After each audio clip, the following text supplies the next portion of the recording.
বার ছিনিয়ে নেওয়ার ঘটনায় উদ্বেগ প্রকাশ করেছেন ব্যবসায়ীরা। জড়িতদের দৃষ্টান্তমূলক শাস্তির দাবি জানিয়েছেন তারা। এদিকে লুট হওয়া 15 স্বর্ণের বারের সন্ধান মিললেও বাকি 5টি উদ্ধারের চেষ্টা চলছে বলে জানিয়েছে পুলিশ। 8 আগস্ট রাতে চট্টগ্রাম থেকে ঢাকায় যাওয়ার পথে ফেনীর ফতেপুর এলাকায় স্বর্ণ ব্যবসায়ী গোপাল কান্তি দাসের প্রাইভেট কারের গতিরোধ করেন ডিবি পুলিশের 6 কর্মকর্তা। ছিনিয়ে নেওয়া হয় তার কাছে থাকা 20টি স্বর্ণের বার। ঘটনার পরদিন ফেনী মডেল থানায় মামলা করেন ওই ব্যবসায়ী। পরে লুট হওয়া 15টি স্বর্ণের বার ডিবির ওসি সাইফুল ইসলামের বাসা থেকে উদ্ধার করে পুলিশ। তবে বাকি 5টি স্বর্ণের বারের হদিশ মেলেনি এখনো। পুলিশের এমন ঘটনায় জড়ানোয় উদ্বেগ জানিয়েছেন ব্যবসায়ীরা।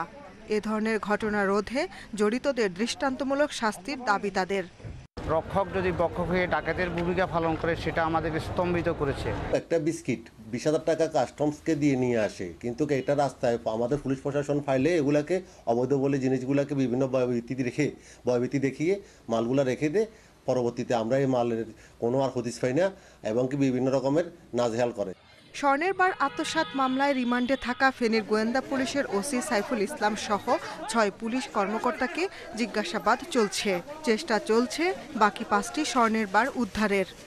আমাদের এই তদন্ত অব্যাহত থাকবে এবং তাদের দেয়া তথ্য মতে আমাদের অপারেশনগুলো চালু থাকবে, যাতে করে আমরা বাকি যে উনি বলেছেন যে আরও 5টা স্বর্ণের বার আছে, স্বর্ণের বার উদ্ধার করতে সক্ষম হব আমরা আশা করছি।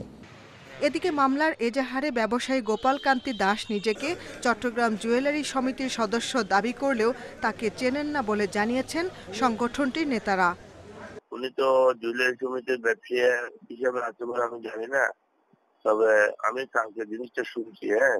আমাদের কাছে কোনো অভিযোগ দেয় নাই, এখন উনি সরাসরি মামলা করছেন নিজে।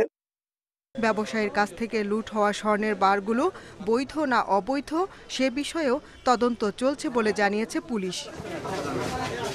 Independent news desk.